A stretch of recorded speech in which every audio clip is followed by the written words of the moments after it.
ကြည့်ရတာတော့တာမန်နွားတကောင်ပဲမျက်စားတယ်အေးဆေးဆေးနေတယ်ဘာပြောတနာမှမရှိသလိုပဲဒါပေမဲ့ဒီမျက်လုံးကိုကြည့်လိုက်တော့တခုခုတော့မဟုတ်တော့ဘူးဟာဟေ့နွားကအရင်ဝင်တိုက်တာလားဒီစကားရဲ့ main villain ကနွားဖြစ်နေတာလား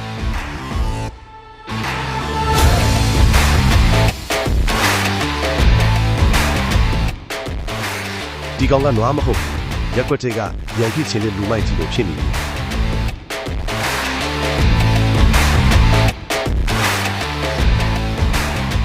လူနဲ့နွားရန်ဖြစ်တာတော့မြင်ဘူးလေဒါပေမဲ့နွားကအသားစီယူနေတာတော့ပထမဆုံးမြင်ဘူးတာပဲ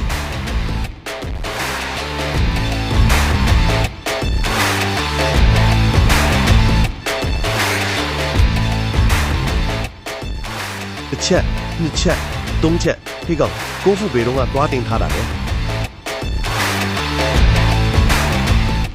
အခုမှတော့ဘောပေါက်တယ်ဒီကောင်မျက်မစားဘူး Martial Arts Academy ကနေတာ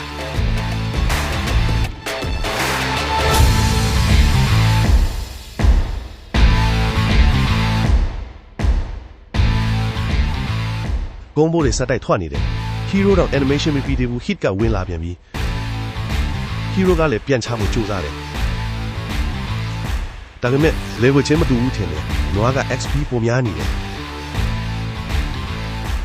ဒီနေ့မနက်စာမှာပါစားထားလဲမသိဘူး damage ကတအားတတ်နေတယ်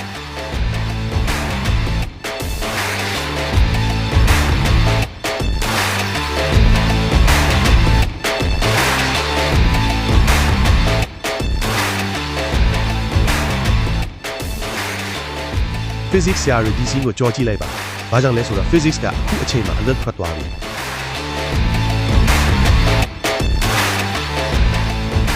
အဆုံးမှာတော့ကျွန်တော်သင်ခန်းစာရသွားတယ်ရံဖြစ်မယ်ဆိုဘယ်သူနဲ့မှဆိုဖြစ်လို့ရတယ်ဒါပေမဲ့功夫တက်တဲ့နွားနဲ့တော့လုံးဝမဖြစ်နဲ့